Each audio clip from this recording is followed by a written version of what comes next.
عرب میں چونکہ پانی کی کمی تھی تو لوگ استنجا کے بعد پانی کی بجائے مٹی کے ڈھیلے کا استعمال کیا کرتے تھے کہ رسول اللہ صلی اللہ علیہ وسلم ہر ہفتے کو یہاں آیا کرتے تھے اور 2 رکعت نماز پڑھا کرتے تھے، تو آپ نے فرمایا نہیں، میں نے نبی کریم صلی اللہ علیہ وسلم کو مسجد قباء کی طرف پیدل جاتے ہوئے دیکھا ہے۔ مسجد قباء کے بارے میں علماء کرام کہتے ہیں کہ کوئی بھی نماز آپ مسجد قباء میں پڑھیں گے تو آپ کو عمرے کا ثواب ملے گا۔ تو دوستو، آج کے ویلاگ میں ہم مسجد قباء کے بارے میں کچھ انفارمیشن آپ کے ساتھ شیئر کریں گے۔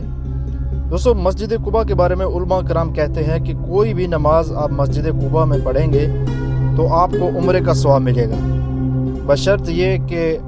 گھر یا جہاں آپ نے ہوٹل لیا ہے وہاں سے وضو کر کے آئیں اور نماز کی نیت سے مسجد قباء میں آئیں۔ اگر آپ کسی اور نیت سے آئے اور اتفاق سے آپ نے نماز پڑھی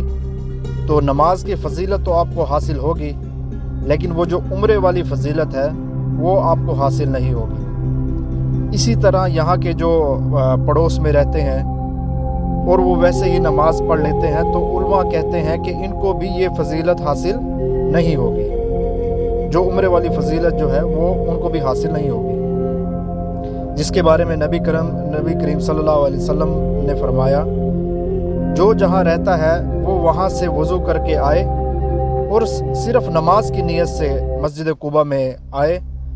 تو آپ صلی اللہ علیہ وسلم نے فرمایا وہ ایسے ہے جیسے اس نے عمرہ کیا۔ تو دوستو، اس کی فضیلت ایک اور بیان کرنے لگا ہوں۔ حضرت محمد صلی اللہ علیہ وسلم جب مدینہ میں تشریف لائے تو آپ صلی اللہ علیہ وسلم نے سب سے پہلے یہاں قیام فرمایا اور آپ نے سب سے پہلے اس مسجد کی بنیاد رکھی۔ بیت اللہ یعنی مسجد الحرام جو ہے وہ روح زمین کی پہلی مسجد تھی جو عبادت کے لیے بنائی گئی تھی، جو کہ مکہ میں ہے، لیکن جو مسجد قباء ہے یہ اسلام کی پہلی مسجد ہے،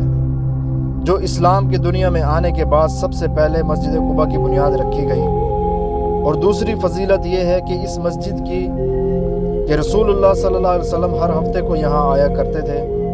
اور 2 رکعت نماز پڑھا کرتے تھے، اور آپ صلی اللہ علیہ وسلم نے فرمایا جو اپنے گھر میں پاک صاف ہو کر وضو کر کے مسجد قباء کی طرف چلے اور وہاں 2 رکعت پڑھے تو اسے عمرے کا ثواب ملے گا۔ بعض دفعہ حضور اکرم صلی اللہ علیہ وسلم پیدل آیا کرتے تھے مسجد قباء کی طرف مسجد نبوی سے۔ عبداللہ ابن عمر بن خطاب رضی اللہ تعالیٰ عنہ کو کسی صحابی نے دیکھا کہ مسجد کی طرف جا رہے ہیں، تو ان صحابی نے کہا کہ آپ میرے ساتھ سوار ہو جائیں، تو آپ نے فرمایا نہیں، میں نے نبی کریم صلی اللہ علیہ وسلم کو مسجد قباء کی طرف پیدل جاتے ہوئے دیکھا ہے۔ تو یہ بھی بڑی فضیلت ہے کہ بعض دفعہ نبی اکرم صلی اللہ علیہ وسلم مسجد نبوی سے مسجد قباء پیدل آیا کرتے تھے۔ اور تیسری فضیلت، قرآن مجید میں اللہ تعالیٰ نے مسجد قباء کے قریب رہنے والوں کی بڑی تعریف کی ہے، کیونکہ مسجد قباء کے قریب جو رہا کرتے تھے وہ طہارت کا بڑا اہتمام کرتے تھے۔ عرب میں چونکہ پانی کی کمی تھی تو لوگ استنجا کے بعد پانی کی بجائے مٹی کے ڈھیلے کا استعمال کیا کرتے تھے، لیکن جو قبائل مسجد قباء کے قریب رہا کرتے تھے وہ پانی سے استنجا کیا کرتے تھے اور بہت زیادہ پاک صاف رہنے کا اہتمام کیا کرتے تھے۔ تو اللہ تعالیٰ نے مسجد قباء کی تعریف کے ساتھ ساتھ جو مسجد قباء میں نماز پڑھنے آیا کرتے تھے ان کی بھی تعریف کی ہے۔ اور اس کا شان نزول یہ ہے کہ جب مسجد ضرار بنائی گئی، منافقین نے ایک مسجد بنائی اسلام میں تخریب کاری کے لیے، کیونکہ منافقین یہ چاہتے تھے کہ آپ صلی اللہ علیہ وسلم اس مسجد میں جا کر نماز ادا کریں، تو اللہ تعالیٰ نے آپ صلی اللہ علیہ وسلم کو منع فرمایا اور فرمایا کہ وہ مسجد جس کی بنیاد پہلے دن سے ہی تقوی پر رکھی گئی ہے وہ اس بات کے زیادہ لائق ہے کہ آپ وہاں نماز پڑھا کریں۔ نبی اکرم صلی اللہ علیہ وسلم کو حکم دیا گیا کہ اب مسجد ضرار میں نماز نہیں پڑھنی، آپ نے بلکہ مسجد قباء میں نماز پڑھنی ہے۔ اور اللہ تعالیٰ نے بتایا کہ یہ وہ مسجد ہے جس کی بنیاد شروع ہی سے اللہ کے خوف کی بنیاد پر رکھی گئی، اور اس کی بنیاد رکھنے والے سارے مخلص تھے،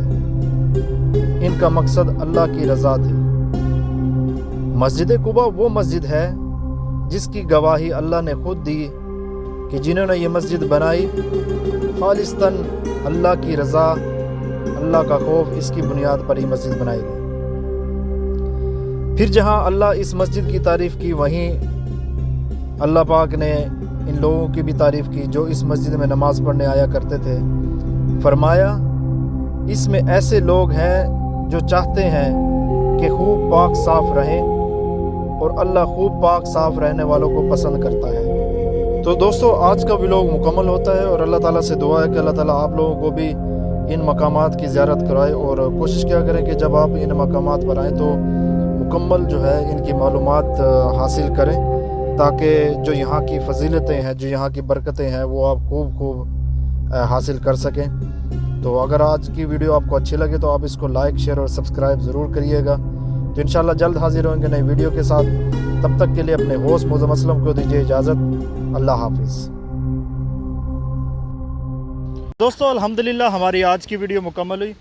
اور اگر ہماری آج کی ویڈیو آپ کو اچھی لگے تو آپ اس کو لائک کریں، شیئر کریں فرینڈز اور فیملی ممبر کے ساتھ، اور جو لوگ نئے ہیں کائنڈلی وہ میرے چینل کو سبسکرائب ضرور کر لیں،